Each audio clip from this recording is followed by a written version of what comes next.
کوئی ہے ایماندار آدمی مفتی صاحب؟ ہاں جی ایک ہے, ہمیں تو ایک دن پہلے دے کے چلا جاتا, سب میرے پیسے بھی اس کو دیتے, فلانے کے بھی اس کو دیتے, پیسے لے کے طبیعت سے ماشاءاللہ.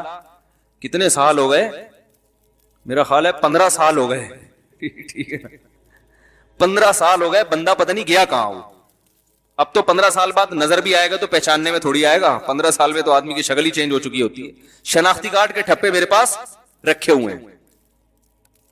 اب ان ٹھپوں سے ہوگا کیا؟ وہ جو اسٹیمپ پیپر پہ نا انگوٹھے بھی لگے ہوئے, وہ کس کے پاس انگوٹھا لے کے جائے.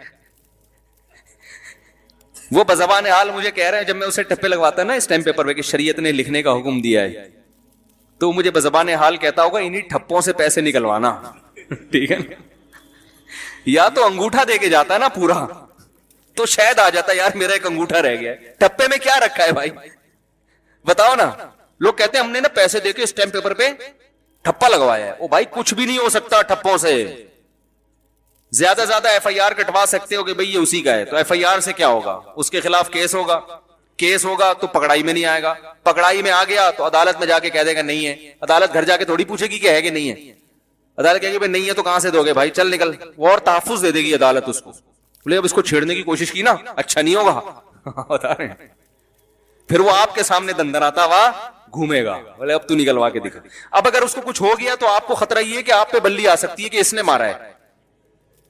اب آپ اس کی حفاظت کی دعا مانگو, اے اللہ اس کو زندہ سلامت رکھنا, اس کو ڈینگی سے بھی نہ مارنا. وہ ایک مجھے واقعہ یاد آتا ہے, زمانے جاہلیت میں ایک شاعر تھا, تو اس نے اپنے سوتیلے بیٹے کی بہادری پر ایک پوری ایک شاعری کی ہے نا. وہ ہم شاعری زمانے جاہلیت کی جو نبی صلی اللہ علیہ وسلم سے 40 سال پہلے کے شاعر گزرے ہیں نا, ان کی شاعری بھی ہم پڑھتے ہیں عربی ادب کو سمجھنے کے لیے. تو اس نے کسی خاتون سے شادی کی, بیوہ خاتون سے. اس کا ایک سوتیلا بیٹا بھی تھا. بیٹے کو اپنی ماں کا شادی کرنا پسند نہیں تھا, وہ سوتیلے باپ سے نفرت کرتا تھا. تو سوتیلے باپ نے ایک دن پروگرام بنایا. وہ سوتیلا باپ شاعری میں یہ ساری باتیں کہہ رہا ہے کہ میں نے پلان بنایا کہ میں جنگل میں لے جا کے کسی بہانے اس کو قتل کر دیتا ہوں, جان چھوٹے یہ کباب میں ہڈی بنا ہوا ہے. تو وہ تفریح کے لیے نا اس اپنے سوتیلے بیٹے کے ساتھ, جوان لڑکا تھا وہ, اس کے ساتھ جنگل میں نکل گیا, تفریح کی, یہ وہ گھوم رہے پھر رہے. تو کہہ رہے میں نے پلان بنایا کہ جب یہ رات کو سونے کے لیے لیٹے گا, گہری نیند جب سوئے گا نا, تو میں تلوار سے اس کا کام تمام کر دوں گا. تو کہہ رہا ہے کہ جب یہ لیٹا ہے نا سونے کے لیے, تو میں جیسے ہی قریب گیا, مجھے لگا کہ یہ خراٹے آ رہے ہیں, تو اتنے میں ایک معمولی سا کوئی پتا آ کے اس کے اوپر گرا. ہاں مجھے یاد آیا کہ میں نے اس پہ نا ایک کنکر مار کے دیکھا, چھوٹا سا, کیسا تو نہیں ہوش میں ہو, کنکر مار کے دیکھا تو ایک دم اٹھ کے بیٹھ گیا. اس زمانے میں لڑائیاں بہت ہوتی تھی نا, تو یہ بہادری کی علامت تھی کہ دشمن سے ہر وقت ہوشیار رہنا. کہہ رہے ایک دم اٹھ کے بیٹھ گیا. کہہ رہے کیا مسئلہ ہے, کیا ہوا؟ تو میں نے کہا کچھ بھی نہیں, وہ کہیں سے کنکر آ کے گرا ہے. اچھا ٹھیک ہے. کہہ رہے پھر دوبارہ لیٹ گیا. اب یہ بیدار ہونا نا اس زمانے میں بہادری سمجھا جاتا تھا. ایسے نہیں سو رہے ہیں کہ ایک ٹانگ ادھر جا رہی ہے, ایک ٹانگ ادھر جا رہی ہے, پڑے ہوئے خراٹے لے رہے ہیں, جو مردی جو کچھ بھی کر کے چلا جائے. ایسا نہیں ہوتا تھا. یہ بہادری کی علامت سمجھی جاتی ہے. بھائی سوتے ہوئے بھی ہوشیار ہو کے سوتے ہیں, تو یہ بہادر آدمی کی علامت ہے. تو پھر وہ سو گیا.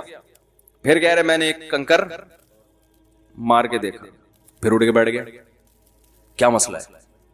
کہہ رہے میں تو اس کی بہادری پہ اور اس کی بیداری پہ حیران بھی ہوا کہ یار یہ تو سوتے ہوئے بھی اتنا ایکٹیو ہوتا ہے. کہہ رہا مسئلہ کیا ہے؟ میں نے کہا وہ بعض لوگوں کی نا قوت ارادی بہت تیز ہوتی ہے. وہ آپ نے دیکھا ہوگا کچھ لوگ ارادہ کر کے سوتے ہیں 4 بجے اٹھنا ہے, تو ایگزیکٹ 4 بجے ان کی آنکھ کھل جاتی ہے. یہ قوت ارادی ہے. تو بعض لوگ ایسے ارادہ کر کے کہ اگر کوئی بھی خطرہ ہوا تو ہم اٹھ جائیں گے, یہ ہوتا ہے. یہ تو کہہ رہے میں نے ایک اور کنکر مارا, پھر ایک دم اٹھ کے بیٹھ گیا. کہہ رہے 2-3 دفعہ جب ایسے ہوا نا, تو اٹھ کے بیٹھ کے اس نے کہا کہ اب اگر میرے اوپر کنکر گرا نا تو میں تجھے مار دوں گا جان سے. کیونکہ اس کو شبہ ہو گیا تھا کہ یہ گڑبڑ, دشمنیاں تو تھیں, شبہ تو تھا کہ یہ مجھے کہیں قتل نہ کر دے. سوتیلا باپ ہے اور یہ جو ہے نا مجھے کباب میں ہڈی سمجھتا ہے, تو قتل نہ کر دے. تو اس کو شبہ تو تھا. کہہ رہا ہے اب اگر کوئی کنکر میرے اوپر آ کے گرا تو میں تجھے مار دوں گا. تو وہ شاعر شاعری میں کہتا ہے کہ میں ساری رات حفاظت کرتا رہا ہوں کہیں سے کوئی کنکر اس کے اوپر آ کے نہ گر جائے. ساری رات میں اس حفاظت میں رہا ہوں کہ بھائی کوئی کوئی چیز نہ گر جائے، میری خیر نہیں ہے پھر. تو یہاں بھی ایسا ہی ہے کہ آپ کسی کے خلاف FIR کٹوا دو تو اب آپ اس کی حفاظت حکومت سے اور اس کے ماں باپ سے زیادہ کرو گے، یار اس کو کچھ ہو نہ جائے. تو اس لیے پیسے ویسے کوئی نہیں نکلوا سکتا، یہ خوب ذہن میں رکھیں. آپ بدماش کسی نے رکھے ہوئے ہوں تو ایک الگ بات ہے، لیکن وہ بدماش اپنا کمیشن اتنا لے لیتے ہیں، پھر ان کا کیا بھروسہ وہ جس نے پیسے کھائے وہ آپ سے بھی زیادہ کمیشن ان کو دے دیں تو الٹا آپ سے اور پیسے نکلوا لیں گے. اس لیے بہتر یہی ہے جو آپ کی جیب میں ہے وہ صرف کس کے ہیں؟ آپ کے ہیں. تو خیر، تو یہ ہمارے مسلمانوں کے حالات ہیں، اکثر کے، میجورٹی کے حالات. لالچ، کنجوسی پیسوں کے معاملے میں، صداقت نہیں ہے اور سخاوت بہت ہے.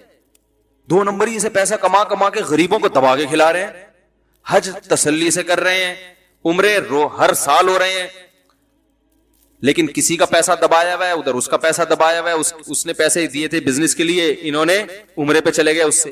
عجیب قسم کی کنفیوژن ہے جو سمجھ سے بالا تر ہے. بھائی جب تو کسی کے پیسے تو نے کھائے ہوئے ہیں تو لوگوں کو کیوں کھلا رہا ہے؟ ان پیسوں سے غریبوں کو کیوں کھلا رہا ہے؟ یتیموں کو کیوں کھلا رہا ہے؟ پہلے تو جس کا حق ہے اس کا حق ادا کرنا، اس کے بعد آگے معاملات آئیں گے. تو دیکھو رسول اللہ صلی اللہ علیہ وسلم نے کیا پیش کیا؟ اپنی سچائی اور اپنی امانت. قرآن سے بھی ہمیں یہ پتا چلتا ہے کہ کیریکٹر یعنی آدمی جو لوگوں پر اثر ڈالے گا نا، اس کا اثر لوگوں پر ہوگا، لوگ اس کی بات سنیں گے، اس جیسا بننے کی کوشش کریں گے، اس کی پھر ہر بات مانیں گے. تو اس آدمی میں 2 کوالٹی ہوں، سچا اور امانت دار. قرآن سے بھی پتا چلتا ہے، قرآن مجید میں اللہ تعالیٰ کا ارشاد ہے وَمِنْ أَهْلِ الْكِتَابِ مَنْ إِنْ تَأْمَنْهُ بِدِينَارٍ لَا يُؤَدِّهِ إِلَيْكَ إِلَّا مَا دُمْتَ عَلَيْهِ قَائِمًا وَمِنْهُمْ مَنْ إِنْ تَأْمَنْهُ بِقِنْطَارٍ يُؤَدِّهِ إِلَيْكَ.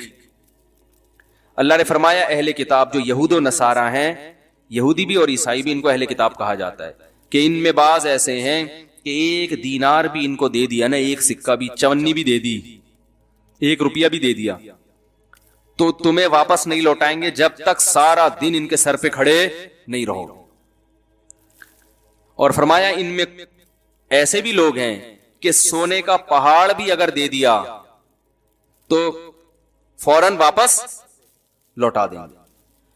تو اللہ تعالیٰ نے اہل کتاب میں بھی برے اور اچھوں کی جو تعریف کی اس موقع پر، اس میں بھی معیار پیسوں کا لین دین. تو پیسوں سے بہت جلدی انسان ٹریس ہو جاتا ہے کہ آدمی کیریکٹر کا کیسا ہے. باقی پھر نظریات ہیں کہ نظریہ درست ہوتا ہے تو اعمال درست ہوتے ہیں. بعض لوگ کیریکٹر کے اچھے ہوتے ہیں، ان کا کانسیپٹ ہی کلیئر نہیں ہوتا بہت سی چیزوں میں، ان کو اسلام سمجھ میں نہیں آ رہا، تو پھر ایسے لوگوں کو سمجھاؤ گے تو سمجھ میں آنا آسان ہوگا. والا صحیح ڈیفائن نہیں کر رہا ہوتا، یہ تو سمجھانے والے کی بھی غلطی ہے نا. شیطان بعض دفعہ کچھ غلط چیزیں دماغ میں ڈال دیتا ہے، وسوسے ڈال دیتا ہے وغیرہ وغیرہ. تو اسی طرح رسول اللہ صلی اللہ علیہ وسلم کی صحیح حدیث ہے، آپ صلی اللہ علیہ وسلم سے پوچھا گیا کیا مسلمان فلاں گناہ کر سکتا ہے؟ آپ نے فرمایا ہاں ہو سکتا ہے انسان سے. فلاں کر سکتا ہے؟ فرمایا ہاں ہو سکتا ہے. صحابی نے پوچھا یا رسول اللہ جھوٹ بول سکتا ہے مسلمان؟ فرمایا نہیں، مسلمان جھوٹ نہیں بول سکتا، یہ نہیں ہو سکتا. مسلمان ہو اور جھوٹ بول دے تو کتنی بڑی بات ہے. ایک مرتبہ آپ صلی اللہ علیہ وسلم لیٹے ہوئے تھے اور آپ جذبات میں آ کے بیٹھ گئے، اور آپ صلی اللہ علیہ وسلم نے فرمایا 3 آدمی ایسے ہیں ثلاث لا يكلمهم الله يوم القيامة ولا ينظر إليهم ولا يزكيهم ولهم عذاب أليم. 3 آدمی ایسے ہیں جن کی طرف اللہ کبھی نظر اٹھا کے قیامت میں نہیں دیکھے گا اور نہ ان کے گناہوں کو معاف کرے گا اور ان کے لیے دردناک عذاب ہے. جب یہ آپ نے یہ الفاظ کہے نا تو حضرت ابو ذر غفاری رضی اللہ تعالیٰ عنہ بیٹھے تھے. انہوں نے عرض کیا یا رسول اللہ خابوا وخسروا من هم یا رسول اللہ، یہ تو تباہ ہو گئے، برباد ہو گئے. اتنی شدید وعیدیں آپ ان کو سنا رہے ہیں. 3 دفعہ آپ صلی اللہ علیہ وسلم نے اس کلام کو دہرایا ہے. تو آپ نے فرمایا المنان، ایک وہ شخص جو احسان کر کے جتلاتا ہے، ہر ایک کو بتاتا رہتا ہے یہ میں نے، وہ اس کو ذلیل کرتا ہے لوگوں کے سامنے. دوسرا والمسبل ازارہ، اپنے ازار یا شلوار کو ٹخنوں سے نیچے لٹکانے والا. اور تیسرا المنفق سلعتہ بالحلف الکاذب، جھوٹی قسم کے ذریعے اپنا مال بیچتا ہو.